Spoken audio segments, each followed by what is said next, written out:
Partai Nasdem, deklarasi Anies Capres 2024, politik hingar-bingar tanpa kekuatan.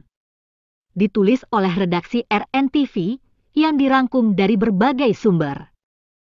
Partai Nasdem baru saja mendeklarasikan Anies Baswedan sebagai calon presiden 2024 yang akan diusung oleh partai itu. Surya Paloh, sebagai ketua umumnya sebenarnya sadar betul bahwa deklarasi itu tidak memiliki arti apa-apa secara undang-undang. Karena partai pengusung calon presiden harus memenuhi minimal 20% perolehan kursi di DPR atau 25% suara dari suara sah secara nasional pada pemilu anggota DPR sebelumnya.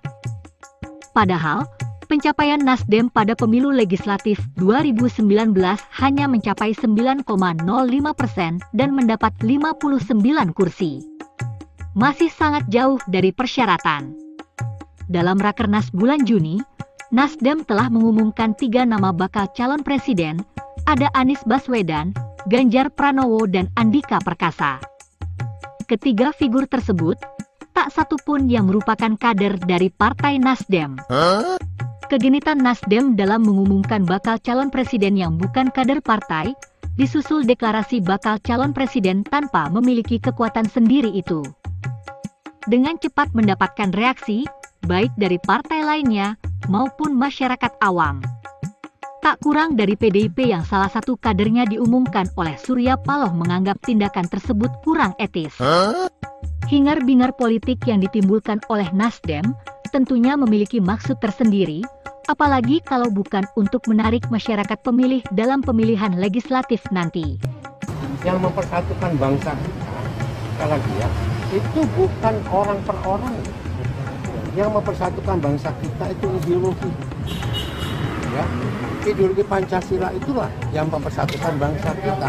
Nilai-nilai dalam ideologi itulah yang mempersatukan bangsa kita.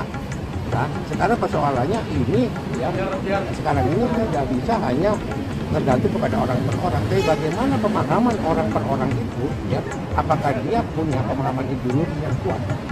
Ukurannya itu. Ya. Jadi bukan karena orang, tapi karena Pancasila. Untuk meloloskan Anies Baswedan sebagai calon presiden, Nasdem harus melakukan koalisi dengan partai lain. Ambang batas 20% kursi di DPR harus terpenuhi. Kedekatan Nasdem dengan PKS dan Demokrat memberi sinyal bahwa akan terjadi koalisi 3 partai tersebut yang secara hitung-hitungan sudah melebihi ambang batas 20%. Masalahnya, kedua partai itu saat ini berada dalam posisi sebagai oposisi pemerintah, di mana Nasdem ikut dalam koalisi partai pendukung pemerintah. Disitulah alasannya, mengapa Nasdem mendeklarasikan Anies tanpa menyebutkan partai koalisinya. Berkoalisi dengan PKS dan Demokrat membawa konsekuensi bagi posisi menteri-menteri Nasdem di pemerintahan.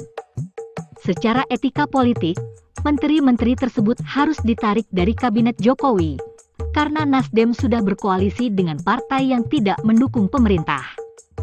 Tanpa harus menunggu permintaan mundur ataupun diganti oleh presiden, Nasdem harus sadar dan tahu diri untuk menarik kadernya dalam pemerintahan, kalau tidak mau dianggap sebagai partai yang bermuka dua dan tidak memiliki harga diri. Sekian dulu berita dari Republik Nusantara TV. Terima kasih sudah menonton. Salam Nusantara.